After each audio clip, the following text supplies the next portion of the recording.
Are we there? Hey, how guys? Internet? Hello. Oh, why has it gotta text me? YouTube is up I and know. running. I Why think. is it giving me Just thinking about it. Hello. There we are. YouTube? Hey, YouTube, can you buy Microsoft and make me not have to do their stupid two-factor authentication? Oh, yeah. Oh, don't ask again for 31 days. Thought we weren't lying in this new Yeah. year. Setup complete. You know what? Steal my information. I don't care. All right. I'm good if you I guys do a are. better job of it than I will. I'm good. Okay. I am good to go. Gonna get it record. Check. All right. And let me actually hit our stream intro. How fun. Yo! Welcome to the Fifth and Goal Sports Podcast. Now, here are your hosts, Aaron, Josh, and Johnny. Welcome to the show. Happy New Year, everybody. Happy New Year, Aaron. Thank you. Happy New Year, Johnny. Happy New Year.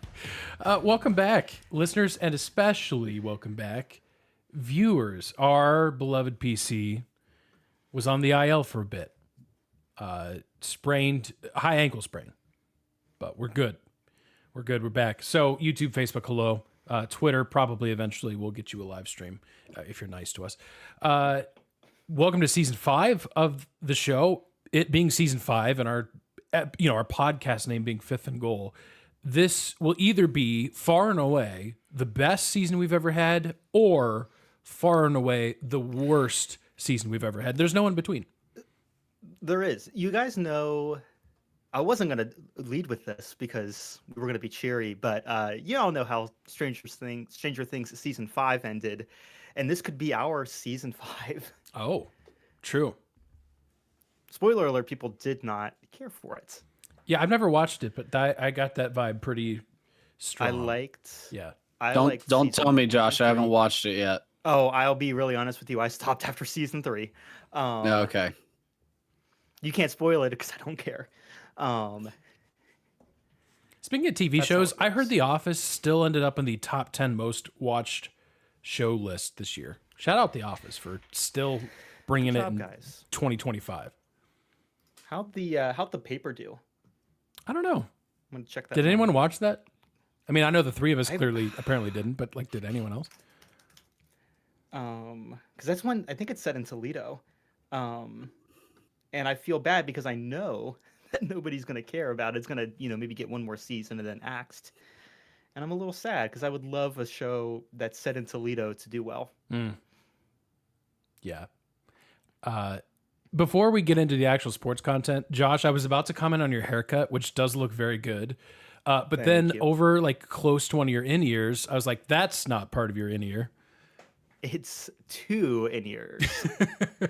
Yeah, that's true. It's a more permanent in-ear. It is. It's an in-ear that I have to keep in for 2 months. Otherwise, every blog I have seen says that I will bleed out and die. I finally, for those of you who can't view, I finally got a stud put in, just one. And it took me forever at the piercing place to find something that didn't make me look like a high school varsity quarterback. Because it was a bunch of like little black diamonds or bigger normal looking diamonds. And it's like, guys, I can't.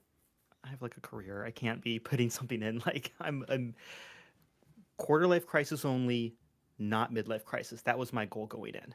And we established third life crisis, right? Isn't that a thing? Was that this show? I don't even remember.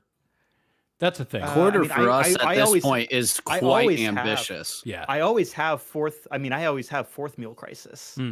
That's Yeah. continual. That's good. Please sponsor us, Taco Bell. Yeah. That would Hey, be, Johnny, that'd be dangerous. We should have done more talking ahead of time so that the show didn't become just us. Johnny, no one offered me ketchup or hot sauce the last time I went to Cane's. Oh, man. Yesterday. But you didn't ask and get refused. Johnny, you got to take this win. I love how we're just picking it up right where you left off. If you just walked one episode right into another, you didn't even know we were gone for like 3 weeks. We knew that we were gone. You know for who 3 else was weeks, gone? though. Well, yeah, that's what I was about to. That's where I was about to go, Josh. Good. Yeah, we know that we were gone for How 3 about you weeks do? because I'll we've let you been do sad. I'll let you do the clean take. Yeah. Yeah. Let's get into the quarterfinal, kind of the recap, and then we can preview the semifinals in the college football playoff, of course. This is the time of year to talk about that because it happened, unfortunately. The New Year's Eve Ohio State curse lives. Yay. 0-3. You know what else took a vacation? The O-line, am I right? Bow, bow, bow. Yeah. Bow, bow. Saddest horn. Yeah. Johnny, I think Caden Curry was on record saying if this game is played 10 times, Ohio Hated State wins that 9 of comment. it. 9 of them. Hated it. Yeah. That was actually the issue. Like that thought process is actually part of the issue. You guys, they basically thought the Indiana game was a fluke, and that they were better than everybody, and that just the was best thing not. about hypotheticals is you can play those hypothetical games so much more often than actual games on the field. And we saw what hypotheticals did to the SEC this postseason. So I was going to. Can I? I'd like to not be a part of that. I had a long-term project, and I texted the guys. Like, I was going to have this long-term project where I did a lot of math, and I learned how to use Excel properly for the first time. And I was going to start isolating bowl games and postseason record because I had a theory. And guess what? I didn't need to because y'all proved it for me. It's a lot easier just to count the number of wins than the number of losses, which is incredibly low. Thank you. Thank you, SEC, for proving that you are, in fact, not it. Not real. As real as anybody else. Yeah. Thank you. Yeah, I mean, you guys hit it already. The offensive line. That's why I don't think, even if Caden Curry can say that, whatever. I understand his perspective, especially because he played on a defense that, allowed not that many points at the end of the day. But where I think the 9 of 10 falls short is, was there a world in which your offensive line was going to be ready for this game? And I don't know. No. It certainly wasn't on New Year's Eve. Mm-hmm. One thing that we talked about going into the season, and honestly, like our expectations for the season, I did pick the Buckeyes to repeat, but you guys didn't. Not that we thought they'd be bad, but I think we all thought that I think for the most part, we thought maybe they'd take a step back. And we thought the offensive line would be potentially a strength, but that was because the middle was coming back. And we thought if we have guys ready at offensive tackle, or we get portal in guys at offensive tackle, we'll be good. We tried both of that. Neither worked. We basically had 4 guards playing on that offensive line. And you saw what that did when we played against good teams with defensive ends. And Aaron, you're right when you're mentioning Caden Curry, because, the offensive line was always going to get beaten by Miami. The worst part was the offensive line for Miami also beat up the defensive line for Ohio State.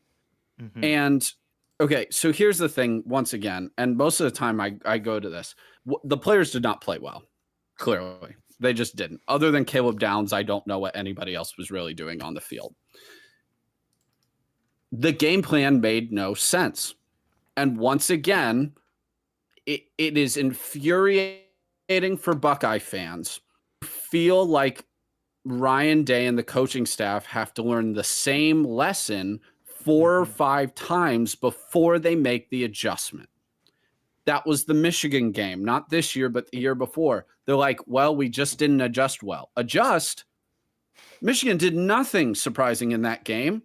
They had 2 first-round picks at defensive tackle, and you ran right into the teeth of them. What do you mean you needed to adjust? There's no surprise there.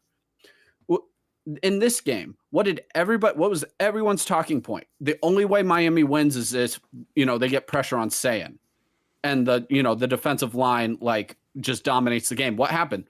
Miami's defensive line dominated the game. And one of the reasons that they were able to just dominate the game is because they didn't change the snap count. So Miami's defensive line always knew and always got a jump. That's putting your offensive line in a terrible situation to start off with. Sayan saw the field terribly. We are also really ripping on the O-line, and they played poorly. Don't get me wrong.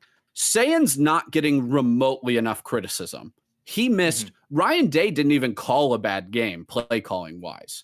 The tempo was terrible, but the play calls were not the issue. Sayan's missing guys all game long. All game long. The wide receivers are not blocking when they're not the ones receiving the ball. It was horrible. Our running backs are unable to pass protect and pick up a block, something Judkins and Henderson were vastly underrated for doing last year. So you have a bunch of guys who are just not doing their dirty work to get things done. And then you have a pup at quarterback who is deer in the headlights, freaking out, not calm at all, missing wide open throws. He's getting jittery. I shouldn't even say missing wide open throws. He's not pulling the trigger. It's actually worse. I would rather him just be missing the throws than the fact that he wouldn't take the chance. He wasn't ripping it. And then the tempo made no sense. We were told all year long, oh, this is, we can flip a switch and speed it up whenever we want to. Don't worry. That's what we all bought the podcast. and we all bought in. We're like, okay, all right, they're holding back. Yeah, you're winning. That's fine. Like, I get it. And then when you needed to speed it up against Indiana too, mind you, Indiana and Miami, you didn't or you couldn't. One way to defeat a prolific defensive line, speed the game up. Stop taking every second of the play clock to get the play in, to get the snap. Bain and Mesidor were able to catch their breath every single down because you took forever. You never went hurry up. And that was infuriating. And when you do that, you give yourself no room for error. And that was just foolish. It was foolish. And I kind of watched. So I watched the Ole Miss game afterwards, and we'll talk about that, of course. I could live with that loss as a Georgia fan. You went down swinging. You went down swinging and aggressive, and a guy just went nuclear on you from quarterback. I can live with that. I can't live with this conservative bull crap. Jim Tressel's sweater ball when you have bad special teams. Yeah. That's the kicker. There's two things to this, because you're right about the tempo. It was something that I said earlier this year, like, hey, that's great if we're big branding our way to fewer games and fewer plays and we're healthier. Number one, we weren't healthier. We were out of starting offensive lineman who's since transferred. But it was the issue that it unfortunately came to fruition. But here, it's a larger issue than just this game. Like, it killed us in this game because even down 14, where was the urgency? Not there. None. It's a bigger issue because if you are running fewer plays in the regular season, Ohio State ran nearly the fewest of any team in the country. What does that mean? It means that in these blowout games, you are not getting anyone meaningful playing time. And I don't know if that is enough to convince a kid to come back. But when there's just not a lot of football to go around, when you have a roster as loaded as Ohio State, I just wonder, did the tempo and the few number of plays, did it contribute at all to some of the portal leavings, I guess if you want to call it that way, the portal departures? Did that have any impact at all? And you're absolutely right about special teams. You're right. You're playing a conservative style like you have Mike Nugent kicking. You don't. No. We don't even have a good punter. Right. Like, oh my gosh. I don't think Buckeye fans have ever been more excited for somebody to leave. Like, I just don't understand. Like, it doesn't need to be said. You don't go after him personally, but he is a terrible field goal kicker. Awful. Awful. I just can't understand how the kid they got from Ball State never got a shot. Yeah. I just can't. I don't care at a certain point what a player's doing in practice. If time after time after time it's not coming through in the game, I'm not going to keep putting him in that position. And I'm going to put the other kid in, even if he doesn't look as good in practice, because you know what? Some guys are just better in the moment. They just are. You hear that all the time. He's just not a great practice player, but when the lights turn on, he's all there. That happens. Give these guys a chance. That was infuriating. I don't think any Buckeye fan thought that kick was going in when he took it. No. And that's disheartening, and that's the thing. And again, I'll say it again, like, man, go out in a blaze of glory like Kirby Smart did. I don't think it was a smart decision to go for it on fourth down, in your own territory, but I respect that. And I think fans have an easier time with, man, okay, we lost. We came up a little short. Those guys put everything out there that they had. Buckeye fans have been infuriated with the losses the last couple years because that's not how it feels. It feels like the coaching staff's not allowing the players to leave it all out there. They're not allowing them to do so. And Jeremiah Smith deserves a ton of blame for not blocking on the pick six. That's all on him. That's insane that you don't get that block. So I'm not going to say it's just on the coaching staff, but it's been absurd. The Oregon loss last year, I wasn't even that angry about. It was like, man, we just came up a little short on the road. But it didn't feel like the team played with one hand tied behind its back. The Michigan game after that, it did. Yeah. The Indiana game this year, which Indiana's just freaking good too, it did. Great. And in this game, once again, it did. And they keep acting like they're surprised what the other team did. And I just have a hard time believing that when it's the evident pieces of the film. Miami did not do anything different than they had all year. It's Fletcher running the ball effectively behind the O-line. It's play action by Carson Beck. Credit to him, he didn't turn it over, but he really was just, hey, don't lose the game. And it's the defensive line getting after you. And we're acting like, oh man, we didn't see those looks from Miami. Really? I just have a hard time, I don't know, soaking that in. Yeah.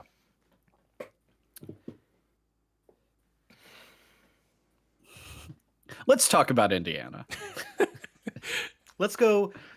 You know how there's not a ton of us smiling right now. Let's talk about a man who probably has never smiled in his life. Yeah. With a quarterback who only knows how to smile. Oh my gosh, those two together. And I win. love. That's fantastic. Yeah. I'll give him another year of COVID eligibility. I don't care. Yeah, he might. If it's either that or maybe go to the Raiders, he'd have to make his choice there. Yeah, I mean, what Indiana's doing. You're going to make more money staying one more year. Well, yeah, you're not kidding. If Sam Levitt's making $5 million, anyways, that's a whole different thing. Indiana. We'll talk about that later. Yeah. Wow. I mean, guys, just imagine time traveling even 10 years ago. And mind you, 10 years ago, we're still in the playoff format. You time travel and I love this time travel scenario. This is what I run through my head all the time. You just find any random college football player on the street in 10 years ago, 2016, and you say, hey, man, hey, how's it going? How's college football in 10 years? I'm like, it's all right. Playoff expanded. The guy looks at you like, kind of knew that was going to happen. That's okay, though. Which teams are good? Oh, Ohio State, Georgia, Alabama, Oregon, kind of the usuals. Oh, cool. Oh, yeah, and Indiana beat Alabama 38-3. And then they fall face down on the pavement. Aaron, you said 10 years. Try 3. Well, sure. I mean, 5, really, 3, yeah. No, with Indiana, I wouldn't. explained today to my coworkers because they're not Big Ten heads like I am. I went, yeah. So Kurt's been in 2 years. They had 4 wins, and then their first 10-win season ever. Yeah. Yeah. Then they did it again. It's crazy because us best coaching job ever. Yeah, ever. I'm working on a video on that right now. So if you're not subscribed to the YouTube channel, you should. Do it. You won't put us in Kennesaw Stadium.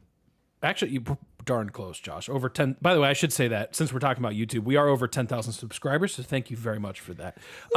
The three of us, I think we're kind of looking at this Indiana thing like, oh man, what's Indiana going to do in the future? Like, how are they going to play in the semifinal? Like, are they going to beat Oregon again? Probably. How are they going to do in the championship? And obviously, Indiana fans have a part of that.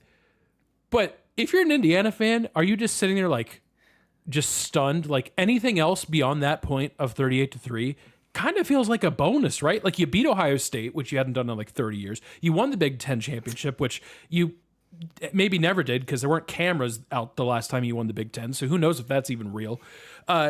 It's that or Will's 100-point game. Well, Exactly. right. Indiana's probably more real. You go to the Rose Bowl, just go to the Rose Bowl. Who cares what you do when you get there?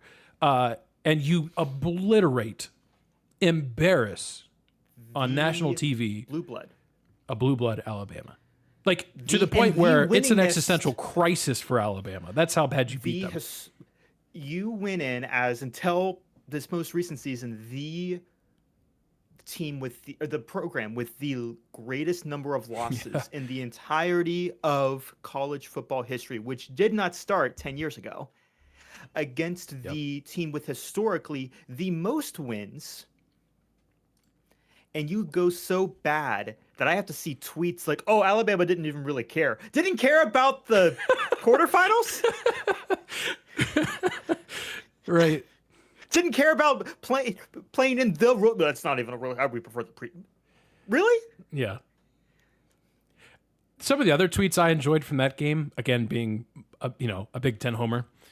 Man, I just haven't seen. Now, mind you, this was the worst loss for Alabama since 98, I think, against Arkansas. There's a lot of tweets like, "Oh man, when's the last time you've seen a defensive performance where they're this dejected, this kind of not even like caring in a way, like the level of effort's not there." And I'm just over here raising my hand, like, guys, week 1, this happened. You bookended your season with this. Mm-hmm. So, like, I think Kalen DeBoer's a great coach. Yes. And it's not the number of losses that would concern me, because you lost 4, but one of them's to Georgia in the SEC championship game. Whatever, we can have this conversation. It's how the level of effort varied so much, and you can say there was injuries, you can say there was whatever. I'm sorry, 38-3. Like I can rattle play off up or teams down that, to their competition. Well, right, yeah. So all that being said, it's bad. Yeah.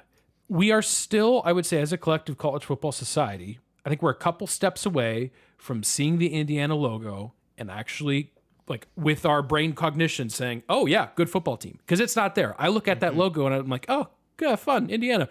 Like, I'm still trying to get there. And I know the rest of us are too, which is why, if you listen to some of the national radio shows or TV or whatever, you had a lot of people picking Alabama.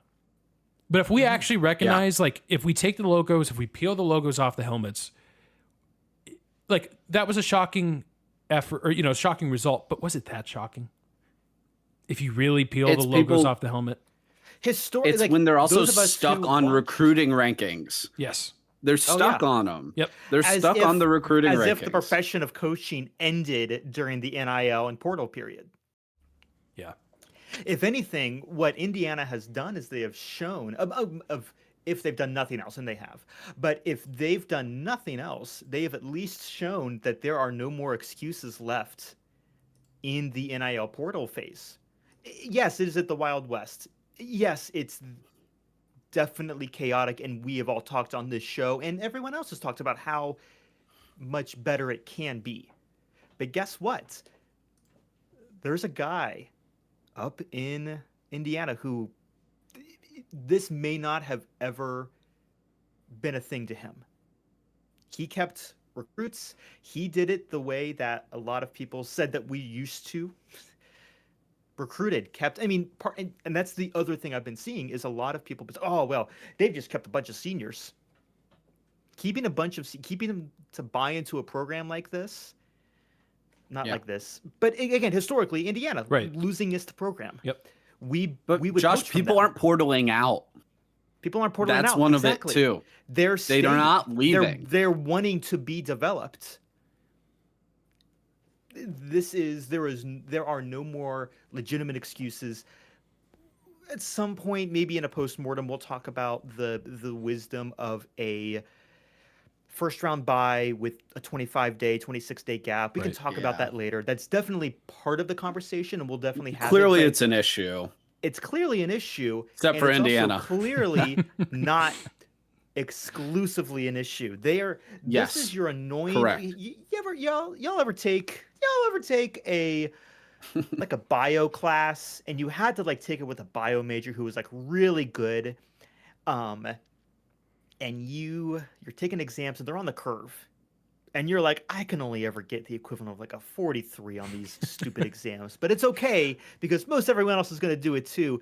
And then a guy named Kurt Signetti comes in and he goes, yeah, I'll go ahead and get a 93 on this. What, like it's hard? 93, Right. he Son of would a not be gun. okay with that. Yeah. No, he His didn't. eyebrow would be twitching. His eyebrow Oh, would be twitching. man. And, okay, just a last talk about Indiana. I recommend to everybody, this is just life advice, never mess with a guy who wears nothing underneath. No, that's madness. And that man, I'm almost 100% certain that we could tell in that post-game interview. And that's not even like, the Under Armour or Nike, like normal quarter zip. That's like one of those like almost like rain jacket quarter zips. That's crazy. Yeah. That That's a dude psychopath. is a psychopath in the best way. I mean, don't mess with anybody who's like that because that's crazy.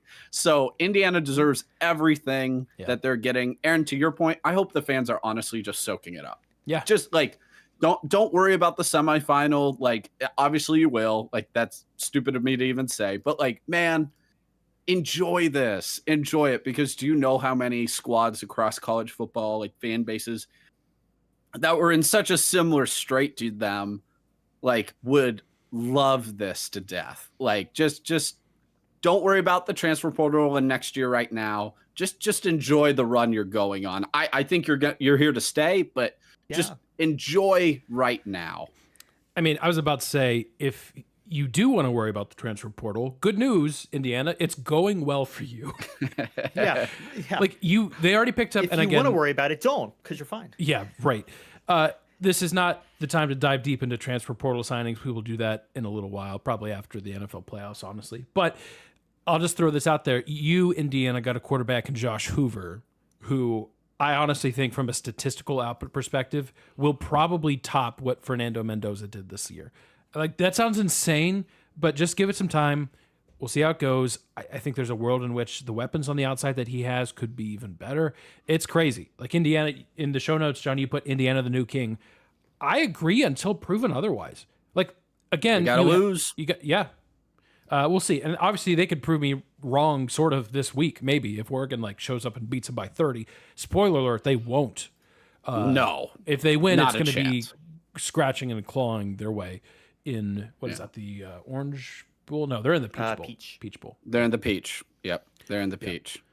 Well, obviously Miami wins. Ole Miss, shout out to them. Oh, man. Lane Kiffin might be the worst person on earth. We're going to name our He jail sucks. after him. All along, it was him holding them sucks, back. man. Right. He's still did you see, like, basically I did. Weiss Jr. is the only one who's going to be allowed to coach.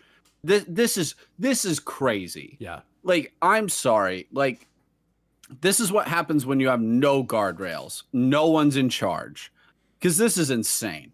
And I'll double down on my hot take, which now I feel like is feeling better just because everybody hates Lane Kiffin, that I think like Golish is going to do better with his, like, him getting hired, and Summerall are going to do better. And somebody has asked, like, did Lane Kiffin give up his best chance to win a national title? And I'm going to say yes. Yeah, I agree. I'm literally going to say yes, because if this coaching staff is intact to go up against Miami and not Ohio State, and I don't say that because, listen, Miami earned that win, but Ohio State would be a worse matchup for Ole Miss.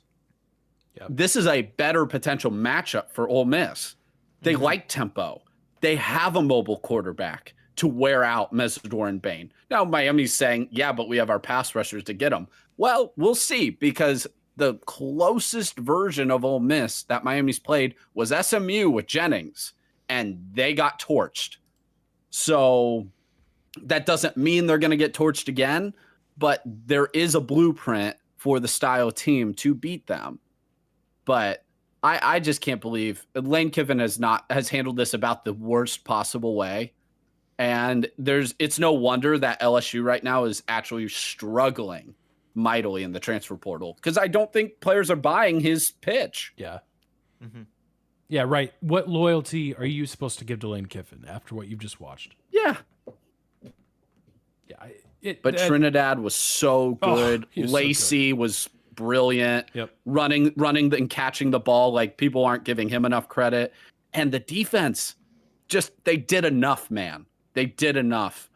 And then we were all salivating watching Ole Miss's kicker saying, how much money does that kid cost? Yeah. Like, Yep. How much? 55-yarders like it's nothing. I mean, NFL teams would take him at this point, based on what I saw yesterday. We'll get there. would. We'll get there. We'll get there. So, Oregon shuts out Texas Tech. That's the other quarterfinal we didn't talk about. I really expected more out of Texas Tech. The defense was exactly what I thought. I watched that defense and said, thank you. This is what I expected from you, Texas Tech. This is why I thought you could get to a championship game, because your defense was so good. Unfortunately, Josh, to your point, this was one of the layoff-affected teams, and I don't know if they're beating Oregon even without that layoff, because that was ugly. But if you had a slightly competent offense, which I personally actually thought they were going to have, and that was not true, I was interested to see where Texas Tech could go. But shout out Oregon. They set up that matchup with Indiana. Now you've got a Dante Moore, Fernando Mendoza quarterback duel round 2. Winner gets the misfortune of potentially playing for the Las Vegas Raiders. So we'll see. Yeah. Dante Moore's going to have to out-duel Mendoza, though, because Mendoza's teammates, are going to do their job. So this will be one of the first times, if not the first time all season, that Dante Moore is going to be asked to elevate his teammates. Like, he's going to have to elevate the team. He's going to have to go win the game, not just be a point guard. So that'll be interesting to see how aggressive Oregon comes out. Yeah, because that game plan against Texas Tech, I don't think it works against Indiana. Like, a lot of checkdowns, kind of what you've seen from Oregon in the last couple of years, like very Dylan Gabriel, like high, accuracy percentage, and nothing wrong with that.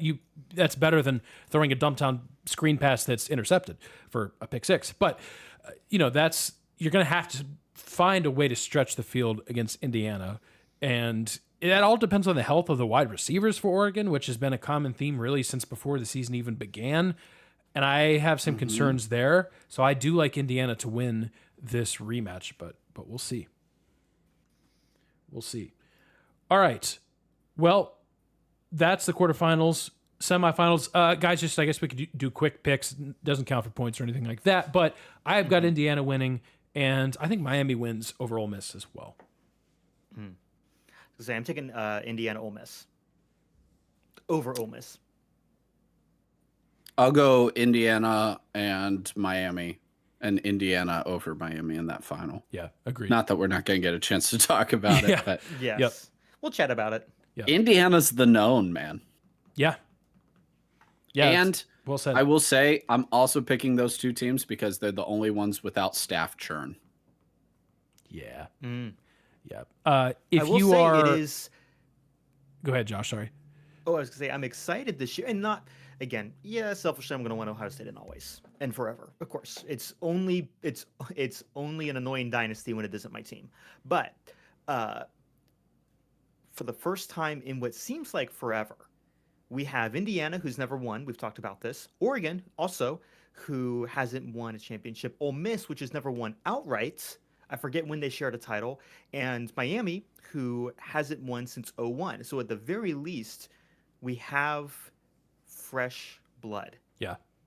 In Miami being the most senior member, so to speak. And even then, I'm putting that in quotes because not that they haven't been irrelevant, but it's been forever. a while since they've been this type of dominance.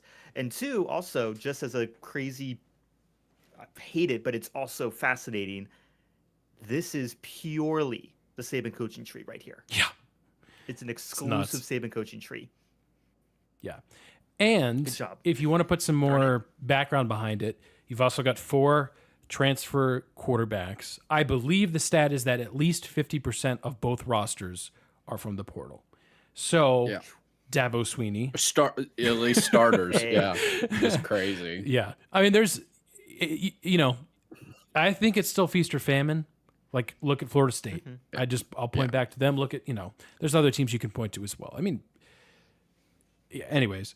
But that's another interesting background piece. One other thing I need to mention before we move on to the NFL is a couple weeks ago, well, I guess almost a month ago at this point, I said that Mario Cristobal, I felt like no coach in college football was doing less with more. And again, with the caveat of he was the one bringing in these recruits. Well, Mario Cristobal, I can't say that anymore because that was a good win. And actually 2 good wins. At Texas A&M, beating Ohio State. You can rest your case because I've seen what I needed to see. How you lost the 2 games in the regular season you lost, I don't know. That will be something interesting to explore in the offseason. Go back and watch those games. Like, how did you just lose to SMU? Like, how are these 2 teams the same? But you know what? It's college kids. It's college football. That's why you love it. So there you go, Mario Cristobal. My apology sent to you, sir. Sometimes the guys make picks based on their vast knowledge of sports. Sometimes they make picks based on vibes. I'm going to go ahead and say that Maryland takes down Florida. Chop this one up for the Gators. Chop a national championship for Florida. Either way, they're probably going to be wrong. It's time for Picks of the Week. Well, we haven't done an official Picks of the Week in a minute, but so in some of our bonus episodes and some of the long-term picks we made, we've got some points, even though it's episode 1 of season 5. And Johnny's got 5 points, Josh has 3, I've got 2, and more bad news for me. My college football picks are dead because some idiot in 2025, my frontal lobe has since developed, thought that Texas Tech and Georgia were going to meet up in the college football championship. So, 2026 me, season 5 me, knows better. I'm enlightened, as the kids would say. But in that sense, no good for me there. Josh, Johnny, you both have Indiana as a potential runner-up. So a point potential for you. All you need is a win over Oregon. This week, no surprise what we're picking. It is the NFL playoffs.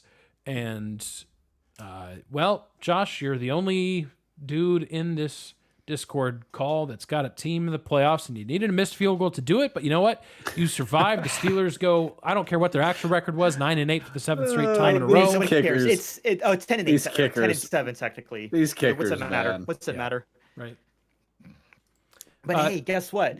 For the minute and 25 seconds of game time that there was not an offensive coordinator calling the plays and it was just Aaron Rodgers, was the cleanest dominant series.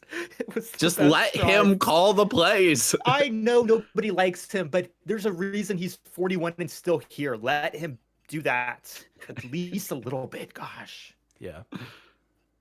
It's fine. We're just going to get slumped. Hey, they did it without DK. So, but yes, you're going to get slaughtered by the Texans. Yeah, no, it's not going to be. Yeah, again, we're right on track for an improbable win that makes everyone go, ah, and then we're going to go ahead. Hey, speaking of coaching trees, y'all want to think about Mike Tomlin's coaching tree? That's how many people are on it. just him. No real coaching tree.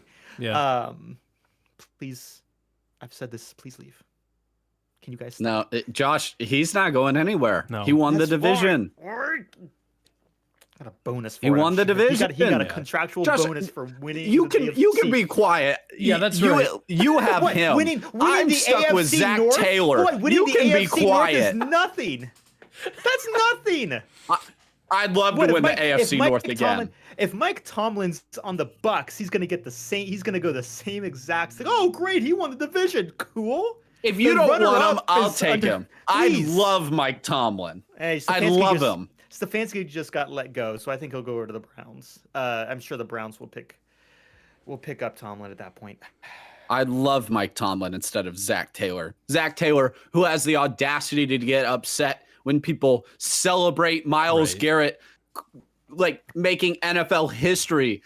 Every single Bengals fan was embarrassed yesterday, not just because they lost to the Browns. They were more embarrassed by the press conference afterwards by Jamar Chase and by Zach Taylor. That was embarrassing, guys. Like, you acted like petulant children.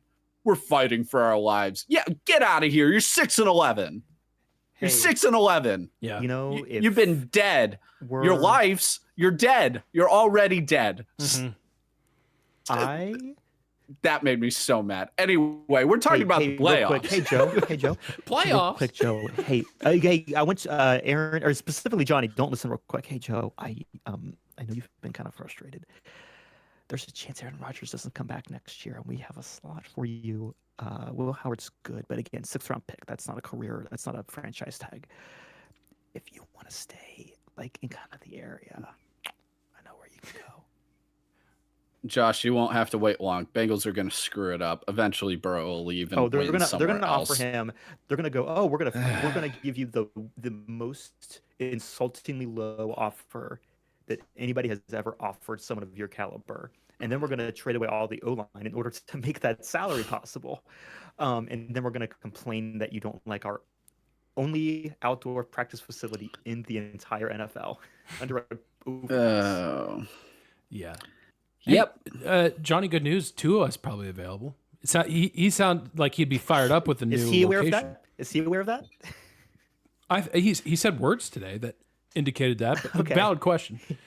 So Tua in Cincinnati, that could really move the needle.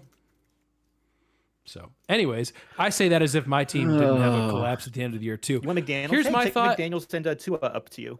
Yeah, here's my thought.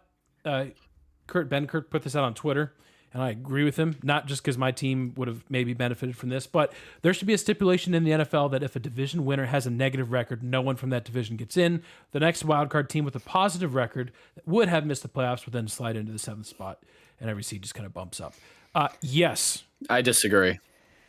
I'm okay. Like, Disagree. Under I love 500? it. I love divisions. Yep, it's fine. I like Honestly, the divisions, too. Falcons should have gone. the Falcons were playing the best out of all of them. Yeah, you're right. You're right about Just that. the most NFC South thing ever. Yeah, because what they were eliminated like December 7th. Right. Yeah. And they tied for first. Yeah. And they fired Raheem Morris. Yeah. Oh, I don't gosh. understand. No, I don't either. It's stupid. But yes. Anyway, that's just me being mostly salty. Although the odd thing is, in that scenario, the Lions actually don't get in because we lost both games to the Vikings. So all in all, NFC North, every team finishes 500 or better. The Bears and Packers will play each other in the wild card round. Just to highlight some other matchups, or really all the matchups, that Green Bay Chicago game is taking place Saturday night. You've also got the Rams at Carolina, that aforementioned gross 8-9 team. That kicks us off wildcard weekend, 4:30 p.m. Eastern time on Fox. Sunday, some good matchups: Buffalo at Jacksonville, San Francisco at Philadelphia, Los Angeles Chargers at New England, and then, of course, we wrap things up. I thought the Houston Texans were just guaranteed to get their usual Saturday afternoon spot in the wild card, but apparently they are allowed to play on other days, and they're going to play Monday night against Pittsburgh. Guys, is there any... They were as surprised as you. Yeah. Is there any matchup of those that you are most excited for, Josh? I know your answer is probably the Monday night game, but curious if there's any particular matchup you guys are looking forward to.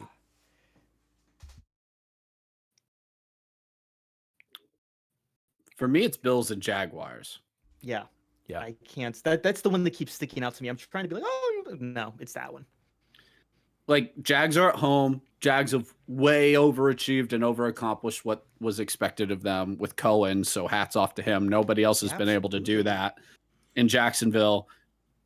But then at the same time, you have the storyline of, hey, I know the Bills are, a 6 seed, but like, guys, everybody's whispering to the Bills like they don't know. Hey, like, Patrick Mahomes and Joe Burrow and Lamar Jackson, they're not in your way. Like, hey, guys, go. This is your chance. Like, the window. There's a window here. And I say that just, struggling to beat those guys in the playoffs specifically. So at the same time, the Bills have some major like issues and deficiencies. This is probably the least strongly I felt about an NFL playoff in a long time. Like, there would be very few matchups in the Super Bowls as outcomes, that would be surprising to me. Like, they're just, Josh, your Steelers would be on that list. I'd be surprised if like the Packers made it just because they're, really struggling down the stretch. But there's not a lot that would absolutely stun me, there's like 4 or 5 of the teams in each conference are legitimate Super Bowl chances, because all of these teams have major Achilles heels. Mm-hmm. Yeah, I'm with you. The Bills are the most intriguing team to me because, like, at this point, my team's out. So I just want to see the Bills. Like, I'd love to see Josh Allen win a Super Bowl. Oh, yes. And we were Johnny. We were talking like no Chiefs, no Bengals. Like, the teams that have historically knocked you out are not there.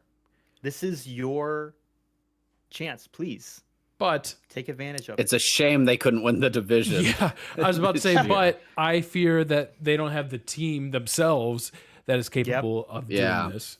So we'll see. I hope I'm wrong, but I mean, Jacksonville's been playing really well. And you've got some good defenses in the AFC. There's not a ton of teams that in the AFC that I just look at and say, oh, you could win a Super Bowl. But I think, like you said, it's going to be a surprise. We're also just not used to seeing the Chiefs not in the playoffs. They've kind of broken our brains. Like, we don't really know what these other teams will do in the playoffs because we haven't seen them. So that's another piece of this. So with that being said, I'll go ahead and give my Super Bowl pick. Remember how this works in terms of our scoreboard, which did we pick a trophy? I don't know. We'll figure that out. It's only episode 1 of season 5. We usually figure it out like 2 or 3 weeks in by right. what we're following, and we'll get it. Yeah. So actually, I've picked the last 2, so I'm going to retire this month. Fair enough. I'm retiring from a lot of things, as you can see by my picks. I've got the Rams over the Patriots.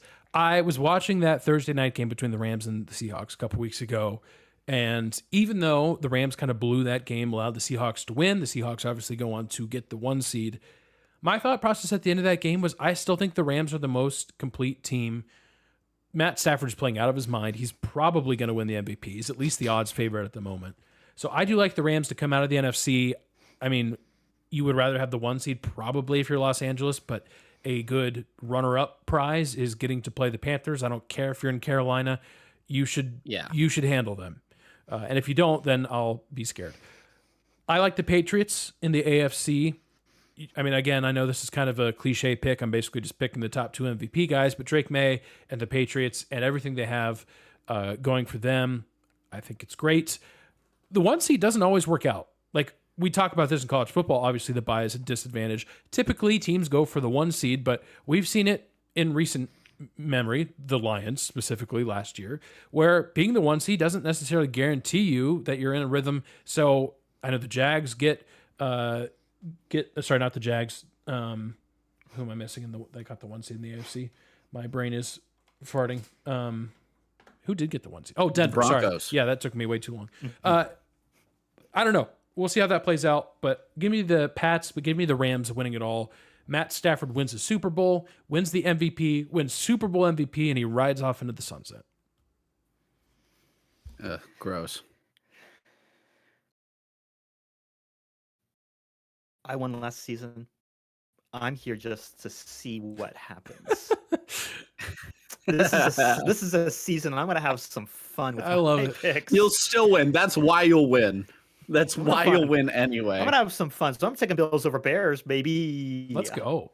That'd be wild. What a fun Super Bowl. What a fun Super Bowl. See? What a fun Super Bowl. Wouldn't it be fun to imagine that? It would, because both franchises will just be devastated with another Super Bowl loss. Yeah, really. It is a curse. It's really a win-win, lose-lose. They'll be scared to get there. They're like, oh, crap, now that we're here, we might lose. Mostly the Bills, but Bears a little bit too. Mostly the Bills, yeah. What's going to happen? Oh, go ahead, Josh. Go ahead. I'll have to work with this theory because, again, I'm paying attention lightly. It's not what I'm following yet, but it is just a background thing with the Bears potentially moving to Gary, Indiana. I'm wondering if there's a reverse curse where threatening to leave Soldier Field actually is a boon. Oh. Versus, like, if it's a reverse Bills thing. Again, we don't have enough data yet. So this is a long-term project, well after I'm dead. But we'll figure this out. just putting that in there. So I'm Josh. One, I love it, and I'm cheering for your Super Bowl pick. Like that's actually the pick I want to happen. I'm going a little off the board. I have the Texans out of the AFC. I think the AFC is a little bit of a crapshoot, but I think they have the best defense. They've won 9 in a row. They're on a hot streak right now. If the season lasted just a little longer, I think they would have overtaken the Jags, even though they're very good. And I think they have the given almost win. Sorry, Josh, against the Steelers round one. Even though they have to go 100%. even though they have to go to Pittsburgh, I just don't see the Steelers having much success on offense against the Texans defense. Part of the reason the Steelers won that game was that Kyle Hamilton got hurt. I actually threw a bet down as soon as Kyle Hamilton looked like he had a concussion, and the odds hadn't changed yet. And I'm like, well, cool. Like, I think they might win now. But anyway, I digress. And Stroud and his receivers are finally getting healthy and finding their rhythm. So I'm going to go with the Texans, a little bit of a surprise there. And then in the NFC, I just don't know. There's something about every single team that terrifies me. The Bears, slow starts constantly. They're always digging themselves out of a hole. Philly, I don't know what the heck Sirianni's doing, especially with the offense. I never know whether they're going to pick it up or not. The Rams, Aaron, I was with you, and then they played like they did against the Falcons, and I'm like, gross. I don't know what to do with them. So, and the Seahawks, you know what? We're all doubting the Seahawks, and they're probably Indiana and just going to just splatter everybody and go win a Super Bowl. But I don't know. I'll believe it when I see it in the playoffs with Sam Darnold. So I have the Texans over the 49ers. It's a bit of a risk because I wouldn't be surprised if the Eagles beat the Niners right out of the gates. But I have no idea what to expect with the Eagles. And I know if the 49ers, if they get like just a little healthier, because they weren't healthy in this last game against the Seahawks, I think that they definitely could be the class of the NFC. So I'll go Texans, 49ers, and kind of a weird Super Bowl matchup. I like it. I had thought about the 49ers too, but it really is about their health, because I watched that game against Seattle, and to me, it's like, oh man, this looks like a team that used their last breath. And I hope that's not true, because I like the 49ers, and I think they have a lot of potential and can make another deep run, but that's where I'm at on that. So those are our picks. Listeners, viewers, as always, you can let us know your picks. If you think that was the dumbest segment you've ever heard, let us know on Twitter at Fifth Goal Sports. Give us your own Super Bowl It picks. boosts the engagement. Yeah. If you get the right pick, here's what I'll offer. If you get the right pick, we'll talk about it on the show. We'll say, hey, Bob from Nelsonville, I'm sure that's a place. Bob from Gary, Indiana. Great job with these picks. Yes. You were dumb. You were right. But you'll get on the podcast. Your name will be there. We'll praise you. We'll give you applause. I'll put a laugh track in on the soundboard. But if you give a bad prediction, we will mock you relentlessly. Oh, always. So, and either way, open invite to Yes. the local Waffle House if you're ever in town. oh yeah, there you go. The closest 3-star rated Waffle House. Yep. All right. Kind of redundant. The guys spent hours scrolling social media, and they found some pretty dumb stuff. Now they want to talk to you about it. Do they need a guy on weekends to like walk around random McDonald's and like dressed as a Grimacy? Because I'll take that. Are you job okay saying now. bad things about the British? Good luck. It's time for What We're Following.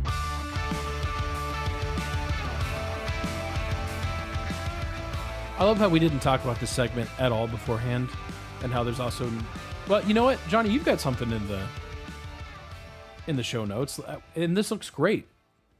Why don't you go for it?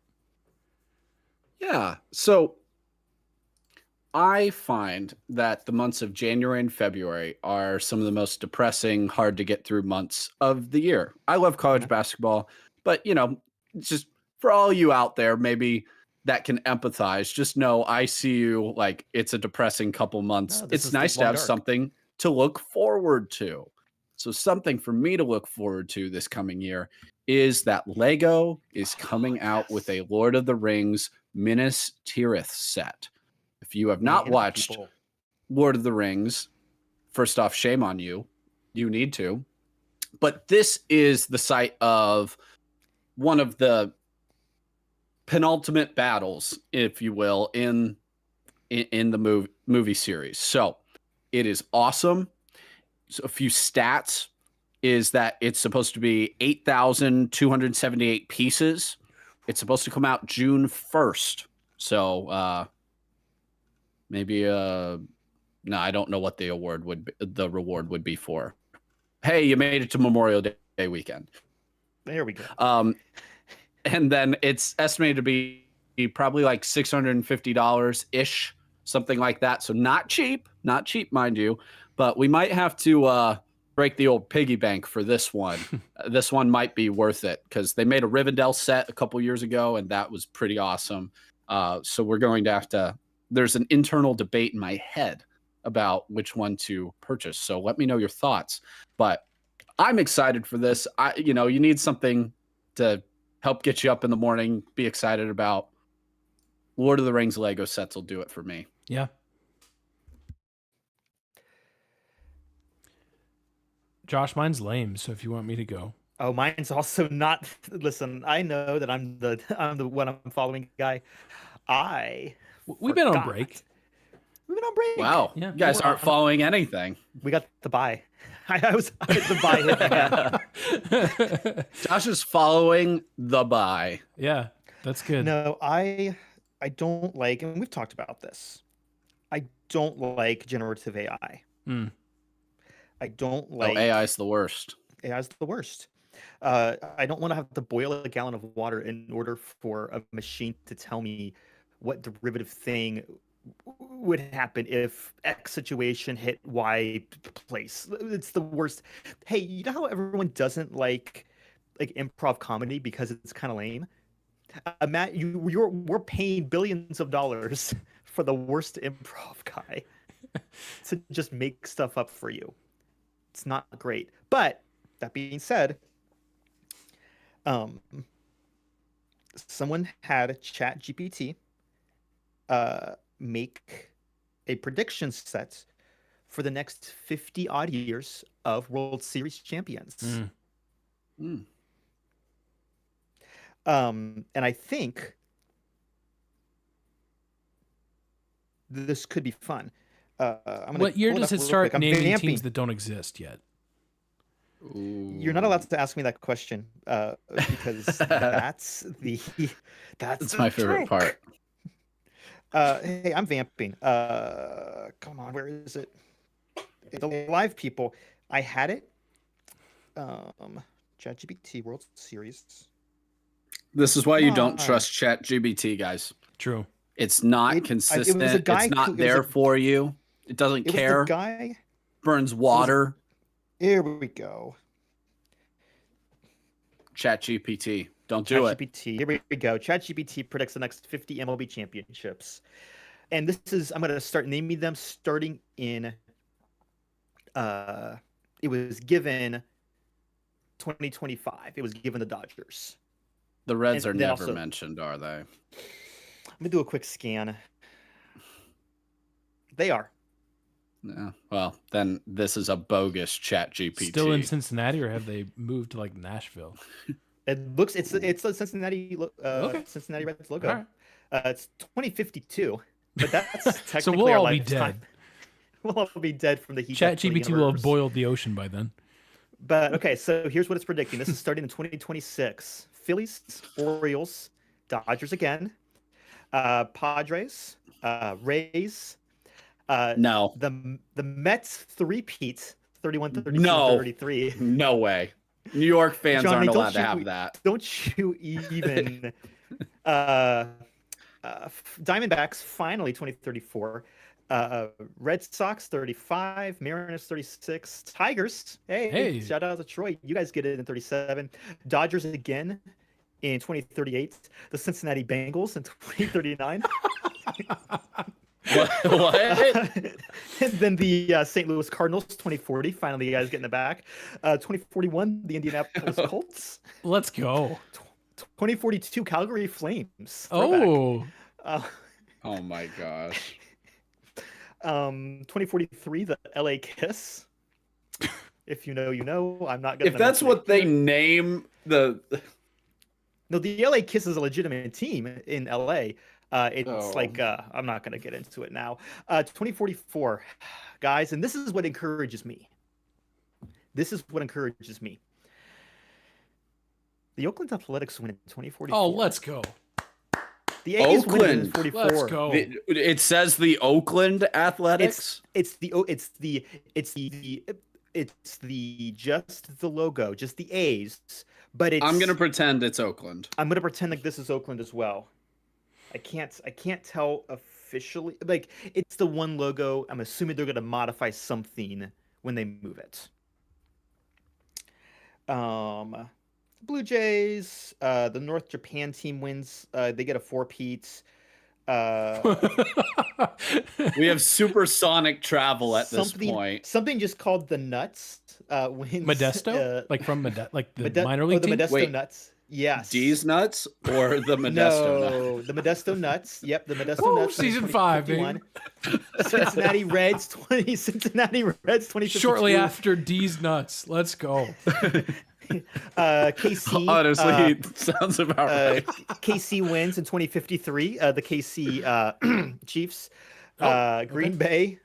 White Sox finally 2055. Let's go. No, see. we haven't mentioned the Rockies still. So the White Sox Still Or sorry. You know who's not here? or Cleveland. The Rockies. Cleveland. Oh, Poor no. Cleveland. The drought. Yeah, and I'm gonna tell The you. I'm drought's gonna worse tell than the you- Cubs. I'm gonna tell you. Yeah, Cubs and the Cubs nor the Rockies on this. Something Oh. called Forest. It looks like soccer. Nottingham Forest. Yeah, the yeah, sorry, Premier Not- League team. Nottingham Forest wins in 2056. The Premier League. Rangers 2057. Oh yeah. Shell, the Shell Corporation in 2058. Oh my god. North Japan baseball again. I thought you were about to say Northrop Burger King Grumman next. Well, Burger give it King, time, Aaron. Give it Yeah, And that's then time. right. Honda takes it in 2061. Oh yeah. And then it's pretty much boring. It's the Angel. Hey, Angels 2065. That's something you can look forward to. Yeah. It's something to get you through the winter. When And, the Shell Corporation wins the World Series, that's going to be lit. And When the I'll just private end it here. equity firm wins the World Series, that's when I'll be That's thrilled. really Crazy. good. In 2067, it's just James Buchanan.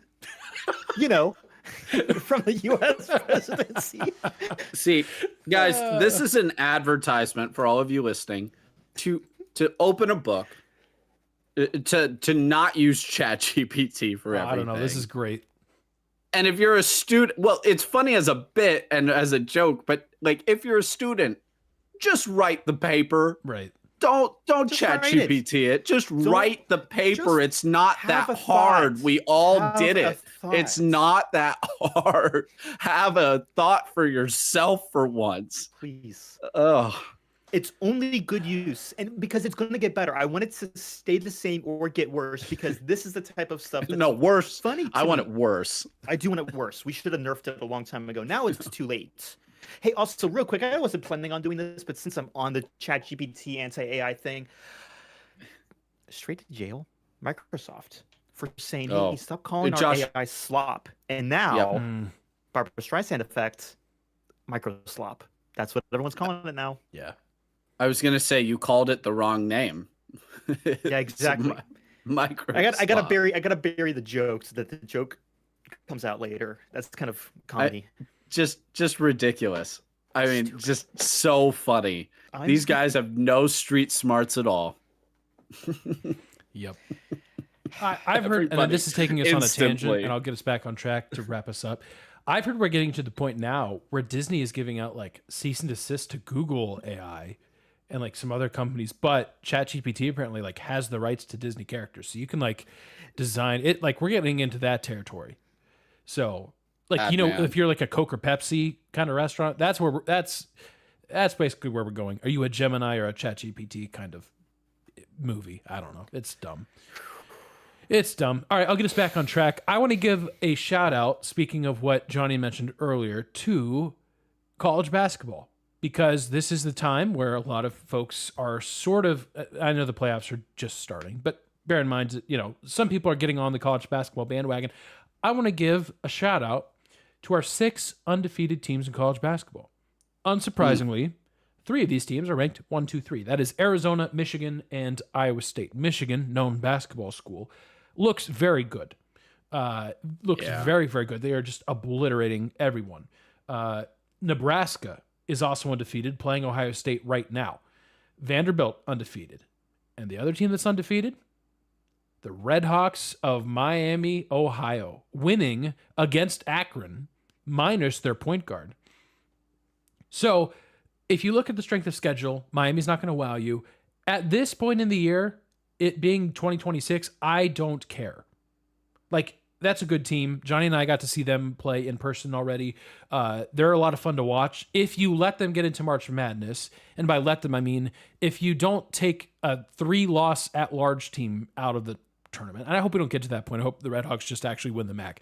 They could really do some damage because they shoot the ball well. They're an up-tempo team. They could really give a big-name team some, you know, major headache. And the way they're trending, just based on their record alone, you know, you're not talking about like a 13 or 14 seed, maybe. You know, maybe you're talking about closer to like an 11, 12, 10, maybe. I don't know. We'll see how the bracket shakes out. But I wanted to give those teams a shout out. Of course, that's as of January 4th, 2026, which was just yesterday when the poll came out. You've got a bunch of one-loss teams that are in that area as well. Nebraska and Vanderbilt, 10 and 11. Miami is starting to get votes. If you do it by the others receiving votes, they are 26, 27, 28, 29, 30. The 30th team, 30th best team in the country per the AP. So shout out the Redhawks, Oxford, Ohio. Hold it down. Keep that win streak going as long as you can. And bracketology is under construction currently. Yay. So we'll have more as football starts to close. Yeah, I love it. Well, listeners, viewers, thanks for being here. We appreciate it as always. Thanks for being here for another season, new year. Same dumb podcast host, but we hope you enjoyed this episode. We'll be back next week breaking down the college football semifinals, getting you set for the national championship. And we'll see if Josh's Steelers have once again lost in the opening round of the NFL playoffs. All that and more coming up next week. So thanks for joining us and have a great rest of your day. Go, a good Jets fan.